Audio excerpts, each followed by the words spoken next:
Forward to the second edition. This tale grew in the telling until it became a history of the Great War of the Ring and included many glimpses of the yet more ancient history that preceded it. It was begun soon after The Hobbit was written and before its publication in 1937, but I did not go on with the sequel, for I wished first to complete and set in the order the mythology and legends of the elder days which had then been taking shape for some years. I decided to do this for my own satisfaction, and I had little hope that other people would be interested in this work, especially since it was primarily linguistic and in inspiration and was begun in order to provide the necessary background of history for Elvish tongues. When those whose advice and opinion I sought corrected little hope to no hope, I went back to the sequel, encouraged by requests from readers for more information concerning hobbits and their adventures. But the story was drawn irresistibly towards the older world, and became an account, as it were, of its end in passing away before its beginning and middle had been told. The process had begun in the writing of The Hobbit, in which there were already some references to the older matter, Elrond, Gondolin, the High Elves, and the Orcs, as well as glimpses that had arisen unbidden of things higher or deeper or darker than its surface.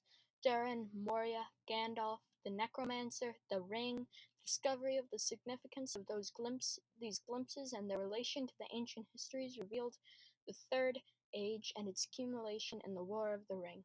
Those who had asked for more information about hobbits eventually got it, but they had to wait a long time, for the composition of The Lord of the Rings went on intervals during the years 1936 to 1949, a period in which I had many duties that I did not neglect, and many other interests as a learner and teacher that often absorbed me. The delay was of course increased by the outbreak of war in 1939, but by the end of the year, which year the tale had not yet reached the end of Book One, in spite of the darkness of the next 5 years, I found that the story could not now be wholly abandoned, and I plodded on, mostly by night, till I stood by Balin's tomb in Moria. There I halted for a long while. It was almost a year later when I went on, and so came to Lothlorien and the great river late in 1941. In the next year I wrote the first drafts in the matter that now stands as Book Three, and the beginnings of chapters 1 and 3 of Book 5. And there as the beginnings and as the beacons flared and Thorin and Theoden came to Harrowdale, I stopped. Foresight had failed, and there was no time for thought. It was during 1944 that, leaving the loose ends and perplexities of a war which it was my task to conduct, or at least to report, I forced myself to tackle the journey of Frodo to Mordor. These chapters, eventually to become Book 4, were written and sent out as a serial to my son. Then in South Africa with the RAF, nonetheless, it took another 5 years before the tale was brought to its present end. In that time I changed my house, my chair, and my college. And the days, though less dark, were no less laborious. And when the ends had at last been reached, the whole story had to be revised, and indeed largely rewritten backwards. It had to be typed and retyped by me. The cost of professional typing by the 10 fingers was beyond my means. The Lord of the Rings had been read by many people since it had finally appeared in print, and I should like to say something here with reference to the many opinions or guesses that I have received or have read concerning the motives and the meaning of the tale. The prime motive was the desire of the tale-teller to try his hand at a really long story that would hold the attention of readers, amuse them, delight them, and at times maybe excite them or deeply move them. As a guide, I had my own feelings for what is appealing or moving, and for many the guide was inevitably often at fault. Some who have read the book, or at any rate have reviewed it, have found it boring, absurd, or contemptible. I have no cause to complain, since I have similar opinions about their works, or of the lands of writing that they have evidently prefer. But even from the points of view to many who enjoyed the story, here is much that fails to please. It is perhaps not possible in a long tale to please everybody at all points, nor to please everybody at the same points, for I find from the letters that I have received that the passages or chapters are to some blemish or are all by others specially approved. The most critical reader of all, myself, now finds many defects, minor and major, but being fortunately under no obligation either to review the book or to write it again, he will pass over these in silence, except one that has been noted by others. The book is too short. As for any inner meaning or message, it is it has in the intention of the author none. It is neither allegorical or topical, as the story grew it put down roots into the past and threw out unexpected branches, but its main theme was settled from the outset by the inevitable choice of the ring as the link between it and the Hobbit. The crucial chapter, The Shadow of the Past, is one of the oldest parts of the tale. It was written long before the foreshadow of 1939 and yet had become a threat of inevitable disaster. And then from that point, the story would have developed along essentially the same lines if that disaster had been averted. Its sources are things long before in the mind, or some cases already written in little or nothing, and it was modified by the war that began in 1939 or its sequels.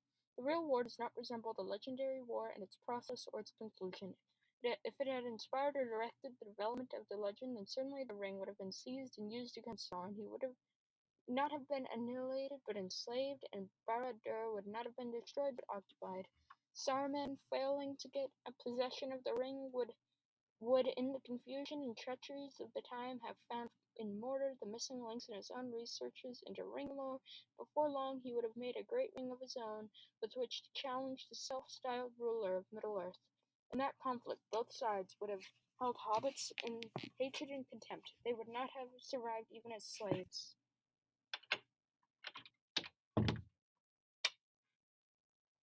Other arrangements could be devised according to the tastes or views of those who like allegory or topical reference, but I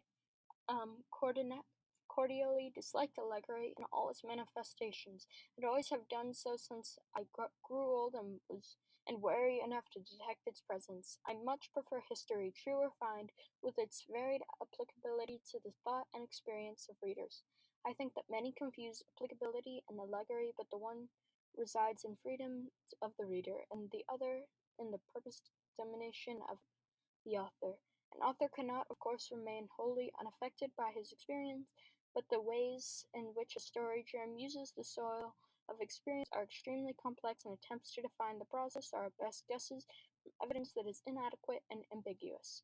It is also false, though naturally attractive, when the lives of an author and critic have overlapped, to suppose that the movements of thought or the events of times common to both were necessarily the most powerful influences. One has indeed personally to come under the shadow of war to feel fully its oppression, but as the years go by, it seems now often forgotten that to be caught in youth by 1914 was no less hideous an experience than to be involved in 1939 and the following years. By 1918, all but one of my close friends were dead, or to take less grievous matter, it has been supposed by some that the scouring of the shower reflects the situation in England at the time when I was finished my tale.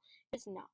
It is an essential part of the plot, foreseen from the outset, though in the event modified by the character of Saruman as developed in the story without, need I say, any allegorical significance or contemporary political reference whatsoever. It is indeed some basis in experience, though slender, but the economic situation was entirely different and much further back. The country in which I lived as in childhood was being snappily destroyed before I was 10, in days when motor cars were rare, objects I had never seen one, and men were still building suburban railways.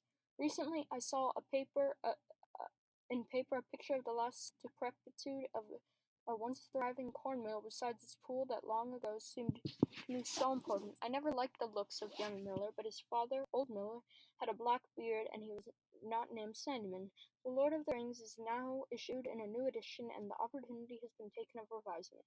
A number of errors and inconsistencies still remain in the text have been corrected, and an attempt has been made to provide information on a few points which attentive readers have raised. I have considered all their comments and enquiries, and if some seem to have been passed over, that may be because I have failed to keep my notes in order, but many enquiries could only be answered by additional appendices, or indeed by the production of an accessory volume containing much of the material that I did not include in the original edition, in particular more detailed linguistic information. In the meantime, this edition offers this foreword, in addition to the prologue, some notes, and an index of names and persons and places. This index is in intention complete in items but not reference, since for the present purpose it has been necessary to reduce its build. A complete index making full use of the material prepared for me by Miss N. Smith belongs rather to the accessory volume.